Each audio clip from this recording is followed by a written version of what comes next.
So let's say you have a team of salespeople or a team of customer care executives, and what you want to do is you want to assign, so all the leads that come in, they should go into a particular section, and then any of the available salespeople should be able to pick those leads and work on them.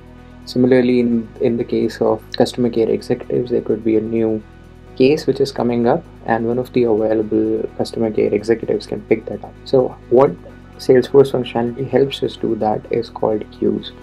So what basically happens is whenever a record is created, what we do is we set the record owner in that particular record as queue. So generally, whenever a record is created, you would have seen by now that the record owner is the user who is creating that record. However, you have the ability to change the record owner at a later date to somebody else as well. So what happens in the scenario of a queue, we'll set the record owner of those records as a queue, and then this queue can be accessed by all the queue members. These queue members can be individual users or roles. So let's see how we can go and create a queue. So what you need to do is go to your favorite place, which is setup, and then in the search box type queue. You will find queues here under user, and click on that, and then a screen like this will open up for you. Click on new and give your queue a name, right, like always. So let's call it training queue. So then it gives you an API name automatically. You can give a queue email. So enter the name of the queue and the email address to use when sending notifications. So basically what happens is when you put an email address here, it would send out an email to that particular email address whenever a new record is added to that particular queue. You can put that email address here, or what you can do is you can tick this box which is send email to members.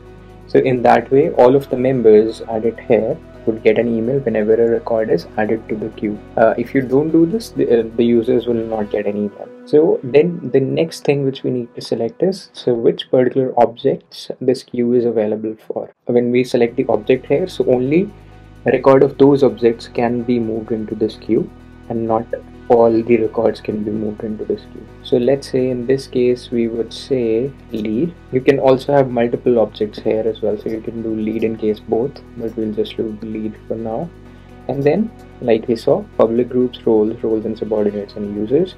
So let's say I'll add my user, and then I'll also add our favorite role, which is this one, right?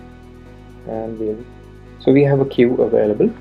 Now, how do we see this queue? That is very important. So we go to the main page, we'll go to sales. We created the queue on lead object, so we'll go to lead, and in here we should have this view available, which is called training queue. We have it here. Now we don't have any records here because we have just created. So how do we have a lead here? So there are two ways. First is, this is an existing record. What we can do is we can change the lead owner here. We can select queues from here and set it to, if you type training, so it comes here. We can send a notification by checking this box, which I don't want to do right now. I'll just change the owner. Now let's go back to the training queue, and here you see. So all the members of the training queue will now have access to this particular record, and they can work on it. They can edit or read this record and modify this record. So that's the advantage of having a queue. Then, so we get this button called accept, which is only available in queues. So what happens when I click accept here? So when I click accept, what will happen is the record owner will change to myself. Let's see how that happens. Accept, you have accepted the lead from the queue and are now the owner. You get this pop-up as well, and we can just double check what happens here. So, you know, I'm the owner again, right? So that's how these things work. Similarly, you can have a queue for account, contact, case, anywhere you can have a queue, and or even for your custom objects, and you can play around with them. Queues versus public group. So prime difference between a queue and a public group is that queues can collect records of an object or multiple objects. Public group are collection of users. Queues are the record owners of all the records which are in that particular queue. Right. Public groups act more like a distribution list, primarily used for sharing purposes, like we saw in the criteria based sharing, we also saw in manual sharing, and we also saw that in Teams as well.